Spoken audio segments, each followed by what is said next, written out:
കഴിഞ്ഞിട്ട് എന്തായിരുന്നു എപ്പോഴായിരുന്നു ബിസിനസ് 79 എൻഡിലോട് കൂടിയാണ് ബിസിനസ് ചെറുതായിട്ട് തുടങ്ങിയത്. എവിടെയായിരുന്നു ആദ്യം? അത് MS രാമയ്യ ഇൻഡസ്ട്രിയൽ എസ്റ്റേറ്റില്. ഞാൻ ആദ്യം വർക്ക് ജോലി ചെയ്തുകൊണ്ടിരുന്നത് ഒരു മിസ്റ്റർ ഹെഗ്ഡെ എന്ന് പറയുന്ന ആയിരുന്നു എന്റെ മുതലാളി എന്ന്. ഈ KS ഹെഗ്ഡെ ഗ്രൂപ്പ് അവരാണോ? അദ്ദേഹത്തിന്റെ ഒരു റിലേഷനാണ്. KS ഹെഗ്ഡെയുടെ ഒരു അനന്തരവനായിട്ട് വരുന്നത് റിലേഷൻ അദ്ദേഹം. ഞാൻ അദ്ദേഹത്തിൻ്റെ അടുത്ത് പണി വിടുമ്പോൾ തന്നെ അദ്ദേഹത്തിനോട് പറഞ്ഞു എന്തെങ്കിലും സഹായം വേണം എനിക്ക് ചെയ്തു തരണേ എന്ന് പറഞ്ഞു.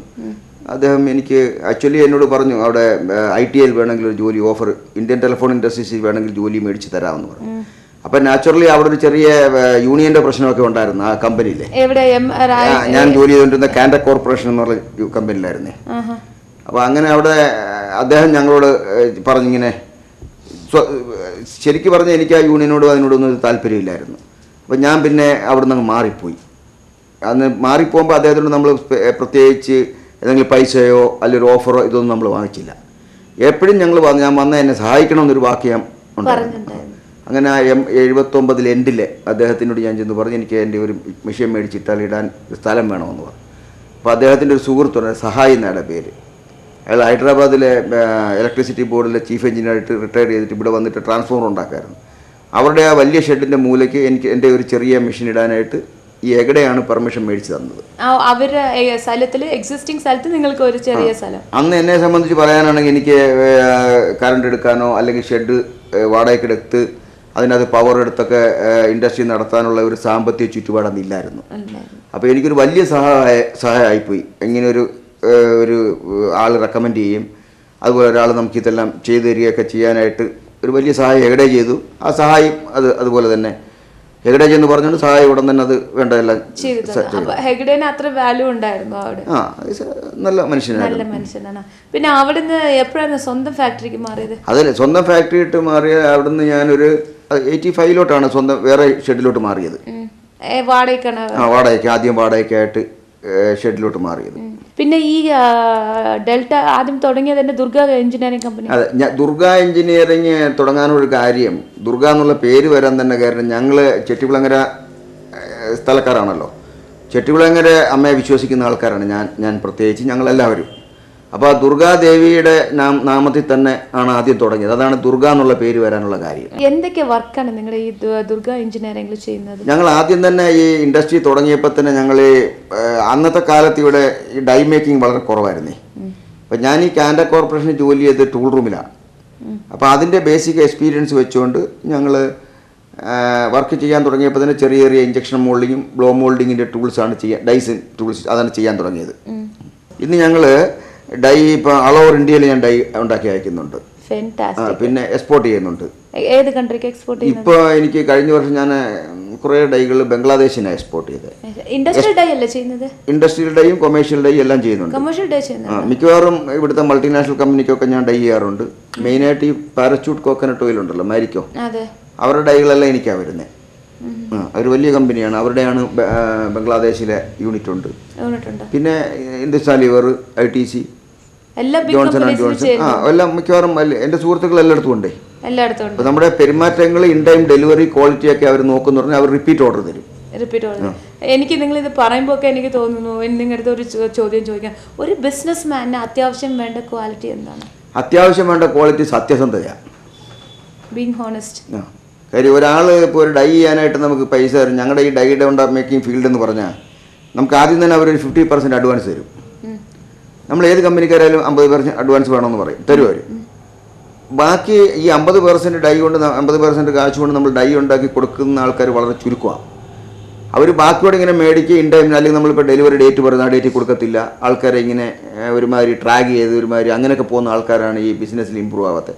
നമ്മളെ പങ്ക്ച്വാലിറ്റി കീപ്പ് ചെയ്യുക, സത്യസന്ധത കീപ്പ് ചെയ്യുക, ക്വാളിറ്റി മെയിൻറ്റെയിൻ ചെയ്യുക. ആഫ്റ്റർ സർവീസ് ഒരു സാധനം നമ്മൾ കൊടുത്തു, നിന്റെ തലയിൽ അങ്ങ് ഇരുന്നോട്ടൊന്നും പറഞ്ഞ് കൊടുത്തിട്ട് കാര്യമില്ല, ഏൽപ്പിക്കരുത്. നമ്മൾ അത് കൊടുത്തു കഴിഞ്ഞാൽ അത് നമ്മൾ അതിന് ആഫ്റ്റർ ഫോളോ അപ്പ് വേണം.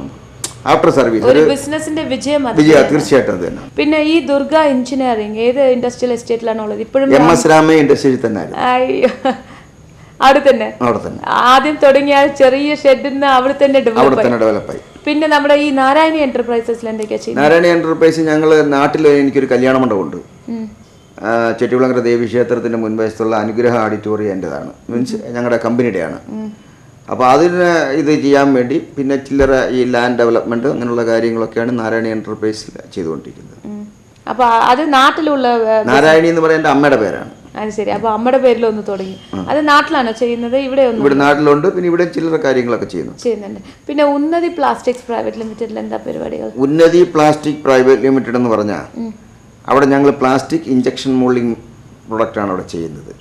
കൂടുതലും ഫാർമസ്യൂട്ടിക്കൽ കമ്പനി, മരുന്ന് കമ്പനിക്ക് വേണ്ടി. ഇഞ്ചക്ഷൻ മോൾഡിംഗ് എന്ന് പറയുമ്പോൾ തന്നെ എനിക്ക് തോന്നി മരുന്ന് കമ്പനിക്കുള്ള ഐറ്റംസ് ആണ് കൂടുതലായിട്ട് ഉണ്ടാക്കുന്നത്. അതും ഞങ്ങൾ മെയിനായിട്ട് സപ്ലൈ ചെയ്യുന്നതെല്ലാം മൾട്ടിനാഷണൽ കമ്പനിക്കാണ് സപ്ലൈ ചെയ്യുന്നത്. മരുന്ന് ഫാർമസ്യൂട്ടിക്കൽ ഇൻഡസ്ട്രിയിൽ മരുന്ന് ഉണ്ടാക്കാനുള്ള അല്ല പാക്കിംഗ് മെറ്റീരിയൽ. അതിന്റെ പാക്കിംഗ് മരുന്നുണ്ടായി കഴിഞ്ഞാൽ പാക്ക് ചെയ്യാനുള്ള ഡബ്ബ അല്ലെങ്കിൽ അതിന്റെ ഡോസർ, കണ്ടെയ്നേഴ്സ്, അങ്ങനത്തെ ഉള്ള സാധനങ്ങളൊക്കെ. പിന്നെ ഈ ബിസിനസ് മൊത്തം ഈ ഇൻഡസ്ട്രിയിലൊക്കെ ആയിട്ട് എത്ര വർക്കേഴ്സ് ഉണ്ട്? 137 ജോലിക്കാരുണ്ട്. 137 കുടുംബങ്ങളാണ് ജീവിക്കുന്നത്. അഭിമാനം തോന്നുന്നുണ്ട് അന്ന് ഒറ്റയ്ക്ക് വന്ന ഈ കർണാടകയിൽ ഇന്ന് ഒരു 137 പേർക്ക് ജോലി കൊടുക്കാൻ പറ്റിയത്. ഈ 137 ജോലിക്കാരുണ്ടെങ്കിലും ഇവരെല്ലാം ഞങ്ങൾ ഈ വർക്കർ ഓണർ എന്നുള്ള ഒരു നിലപാടിലല്ല ഞങ്ങൾ. കാര്യം ഞാനും വർക്ക് ചെയ്ത് ഒരുപാട് വർഷങ്ങൾ ജോലി ചെയ്ത് ജീവിച്ചു. അപ്പോൾ ഈ വർക്കറുടെ ബുദ്ധിമുട്ട് എന്താണെന്ന് നമുക്ക് നല്ലോണം അറിയാം. ഒരു ജോലിക്കാരൻ്റെ പ്രശ്നം എന്താണെന്നും അവൻ്റെ പൾസ് എന്താണെന്നും എനിക്കറിയാം. ഞാൻ ആദ്യം മുതലൊരു ഗോൾഡൻ സ്പൂൺ വെച്ച് ജനിച്ചു വന്നല്ലോ, ഒരുപാട് വിഷമിച്ചും സാക്രിഫൈസ് ചെയ്ത് മുമ്പോട്ട് വന്നതാണ്. അപ്പോൾ ഒരു ജോലിക്കാരൻ്റെ ബുദ്ധിമുട്ടെന്ന് പറയാൻ നമുക്ക് മനസ്സിലാകും. അതിൻ്റെ ബേസിക് എന്ന് പറഞ്ഞാൽ ഇപ്പോൾ എൻ്റെ ഒരു ജോലി ചെയ്യുന്നൊരു പയ്യനെ പറയുകയാണ്, സാറേ എനിക്കൊരു 10,000 രൂപ ഒരു അഡ്വാൻസ് വേണം, അല്ലെങ്കിൽ എനിക്കൊരു സഹായം വേണം, എൻ്റെ ഒരു കുഞ്ഞിനെ ഒരു അഡ്മിഷൻ വേണം.